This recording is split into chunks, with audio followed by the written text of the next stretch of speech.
এক লোক ট্রেনে সফর করতেছে,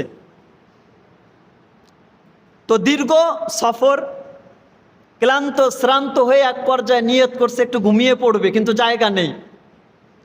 এখন ওই লোক বসে বসে মনে মনে বলতেছে, আল্লাহ যদি এমন একটা সিস্টেম করতেন যে আমাদের এই হাতের ডানা এখান থেকে নাট বল্টু স্ক্রু থাকতো, এগুলো খুলে এরপরে হাঁটুর থেকে নিয়ে যদি অংশ খুলে ব্যাগের ভিতরে রেখে দেওয়া যেত, তাহলে জায়গা কম হতো, এখানে শুয়ে পড়তাম।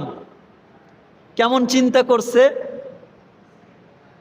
এই আল্লাহর বান্দা।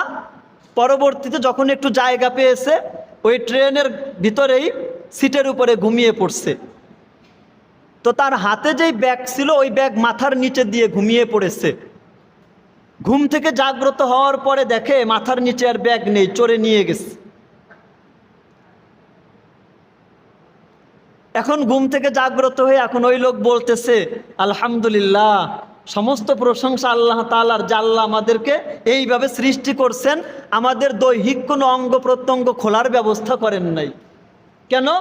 কয় যদি এই ঘুমের আগে এগুলো খুলে ব্যাগের ভিতরে রেখে ঘুমিয়ে পড়তাম, ঘুম থেকে জাগ্রত হয়ে দেখতাম চোরে চুরি করে নিয়ে গেছে।